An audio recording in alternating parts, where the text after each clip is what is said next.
नागपुरात काँग्रेस नेते नाना पटोले यांनी राष्ट्रवादीतील वाद, भाजपची भूमिका आणि राज्यातील राजकारणावर जोरदार टीका केली।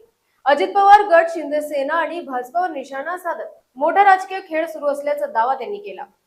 नागपुरात बोलताना काँग्रेस आमदार नाना पटोले यांनी राष्ट्रवादी काँग्रेसमधील अंतर्गत घडामोडींवर भाष्य केलं। सुनेत्रा पवार यांच्याकडे पक्षाध्यक्ष म्हणून अधिकार असल्याचं सांगत कार्यकारी अध्यक्षांनी निवडणूक आयोगाला पत्र पाठवल्यामुळे पक्षात धुसफूस असल्याचं त्यांनी म्हटलं। बघा, सुनेत्रा पवार ह्या राष्ट्रवादी अजित पवार गटाच्या राष्ट्रीय अध्यक्ष आहेत आणि त्याच्यामुळे त्यांच्या पक्षामध्ये कोणाला कोणते पद द्यायचे नाही द्यायचे त्याचा अधिकार तो त्यांचा असतो। पण आता कार्यकारी अध्यक्ष प्रफुल्ल पटेल आणि सुनील तटकरे प्रदेश अध्यक्ष हे म्हणतात की आम्ही आपत्कालीन परिस्थितीमध्ये आम्हाला निर्णय घ्यायचे अधिकार असतात। आता मला असं वाटतं की राष्ट्रीय अध्यक्षाचे अधिकार असतात आणि तो त्यांच्या पक्षाचा मुद्दा आहे। मला वाटतं की राष्ट्रवादीच्या अंतर्गत जे काही चाललेलं असेल त्याच्यामध्ये आम्ही हस्तक्षेप करावा हे काही बरोबर नाही आणि मला वाटतं की त्या पक्षामध्येच त्यांचे निर्णय व्हावे असं आम्हाला अपेक्षित। संजय राऊत यांच्या वक्तव्यावर प्रतिक्रिया देताना अजित पवार गट आणि शिंदे सेनेसोबत मोठा राजकीय खेळ सुरू झाल्याचा दावा पटोले यांनी केला। भाजपसोबत गेलेले पक्ष शेवटी संपतात असा आरोपही त्यांनी यावेळी केला।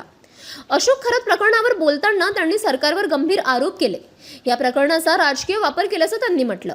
अवकाळी पावसामुळे शेतकऱ्यांचं नुकसान झालं असून सरकारने तात्काळ मदत केली नाही तर गंभीर परिणाम भोगावे लागतील असा इशाराही त्यांनी दिला। हे बंधू बाबा जो खरात आहे याला राजकीय वापरला जातो आहे। 17 मार्चला त्याच्यावर गुन्हे दाखल का केले? कारण की हा खरात प्रकरण तर अनेक दिवसाचं चाललं होतं।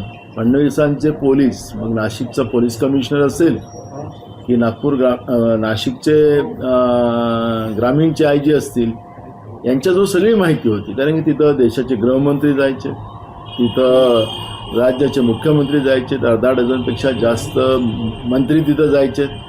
तर हे सगळं जात असताना, हे सगळं VIP मोमेंट त्या ठिकाणी असताना पोलिसांजवळ ही माहिती नसणं हे आश्चर्य आहे। पोलिसांजवळ ही माहिती होती, पर्यायानं ती गृहमंत्रालयाकडे होती, पर्यायानं राज्याच्या गृहमंत्र्याकडे होती, देशाच्या गृहमंत्र्याकडे होती आणि हे सगळी माहिती असताना अशोक खरातला इतके दिवस पोसून कोणी ठेवलं? तर ते सत्तेत बसलेल्या भाजपनी पोसून ठेवलेलं होतं। आणि एकनाथ शिंदे जेव्हा दिल्लीत गेलेत आणि यांच्या दोन्ही आकांना भेटले आणि तिथून आपली खुर्ची जाते असं फडणवीसांना वाटायला लागलं आणि तिथून हा गेम पॉलिटिकल झालेला आहे। आणि म्हणून खरातसारख्या राक्षसाला हे पहिलेच संपवता आलं असतं, महिलांना वाचवता आलं असतं, पण याला राजकीय वापरायसाठी खरातला इतके दिवस पोसून ठेवण्याचं काम हे राज्यातल्या सरकारने केलेलं आहे। हे तेवढंच सत्य आहे आणि हे मी विधानसभेत रेकॉर्डवर आणलेलं आहे। त्याच्यामुळे जे काही राजकारण आता खरातच्या नावानं चाललेलं आहे ते तर त्याला बिलकुल या पाप्याला सजा झालीच पाहिजे, त्याच्यामध्ये काही दुमत नाही। पण जे महागाई आहे, ज्या पद्धतीनं गॅस मिळत नाही, ज्या पद्धतीनं डिझेल पेट्रोलच्या महागाई वाढलेली आहे, शेतकरी रोज बर्बाद होती आहे, या सगळ्या विषयाला डायव्हर्ट करण्यासाठी खरात प्रकरणाला राजकीय दृष्टिकोन वापरायचं असेल सरकारला असेल तर हे चुकीचं आहे। त्याला काय फाशीवर चढवायचं तर त्यांनी चढवलं पाहिजे। आणि जे कोणी आता त्याच्यामध्ये अनेक मंत्री, अनेक आमदार सत्ता पक्षातले हे त्याच्या पापातले वाटेकरी आहे। ज्याप्रमाणे खरातला जे पनिशमेंट आपण देणार आहात तेच पनिशमेंट आपल्या मंत्र्यांना देणार का? देशाच्या गृहमंत्र्याला देणार का? मुख्यमंत्री स्वतः त्याच्यात आहेत, त्यामुळे त्यांना देणार काय? हे सगळ्या प्रश्नाचं उत्तर सरकारला द्यावं लागेल।